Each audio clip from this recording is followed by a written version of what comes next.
दोस्तों सलामत रहिए, सेहतमंद रहिए, खुश रहिए। आपने सुना होगा कि prevention is better than cure. हमेशा बीमारी आने से पहले अगर आप उसको प्रिवेंट कर लीजिए अपने आप को तो ज़्यादा बेहतर होता है। आजकल चारों तरफ एक हाहाकार मचा हुआ है। जिधर देखिए फीवर फीवर फीवर की बातें हो रही हैं और कोई वायरल फीवर से पीड़ित है, कोई आदमी डेंगू से और कोई चिकनगुनिया से। हड्डी हड्डी में जोड़ जोड़ में दर्द है, गर्दन में स्टिफनेस हो गई है, शोल्डर काम नहीं कर रहे हैं, घुटनों में तकलीफ़ है, उठना बैठना चलना फिरना और डेली रूटीन को अंजाम देना बड़ा मुश्किल काम लग रहा है।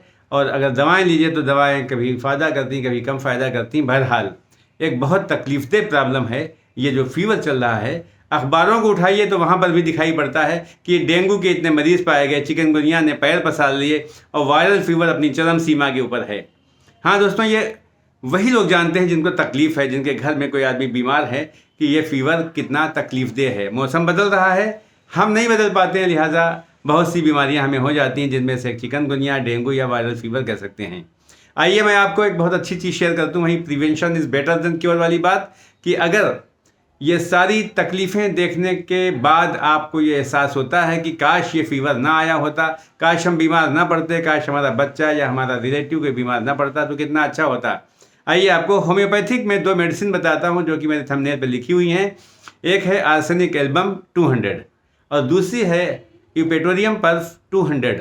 आप इन दोनों मेडिसिन को, दोनों रेमेडीज़ को ख़रीद लीजिए। गोलियों में ख़रीदें तो 3-4 गोलियां छोटी वाली 40 नंबर की, और अगर डायरेक्ट आप लिक्विड में ले रहे हैं, डाइल्यूशन में ले रहे हैं, तो 3-4-5 बूंद अपनी ज़बान पे और लोगों के, बच्चों के और सबको आप ये रोज़ाना सुबह और शाम दे दीजिए। यानी इनमें से एक सवेरे एक शाम को, या 10-15-20-25 मिनट के फासले से आप दोनों दे सकते हैं।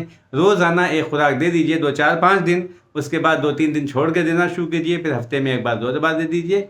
आप देखिएगा कि आप इन ख़तरनाक किस्म के नामों से, डेंगू और मलेरिया, चिकनगुनिया, वायरल फीवर, इनसे आप सुरक्षित रहेंगे, महफूज रहेंगे। और बाय द वे, इस दवा, होम्योपैथिक दवा को लेने के बाद, दवा क्या कहेंगे, बहरहाल रेमेडी को लेने के बाद अगर आपको फीवर आ भी गया तो इतनी तकलीफ़ नहीं होगी, इतनी शिद्दत नहीं होगी। लिहाजा देर किस बात की है, आप फ़ौरन इंतज़ाम कीजिए, होम्योपैथिक मेडिकल स्टोर पे जाइए और इन दोनों रेमेडीज़ को ख़रीद दीजिए और सारे के सारे फैमिली मेम्बर्स को 2-2, 3-3, 4-4 ड्राप उनकी ज़बान पे टपका दीजिए। अगर ऐसे लेने में मुश्किल हो रही तो 1 चम्मच पानी में 4-5 बूंद डाल के पिला दीजिए, सिर्फ दिन में एक बार दोनों में से। ठीक है, शुक्रिया।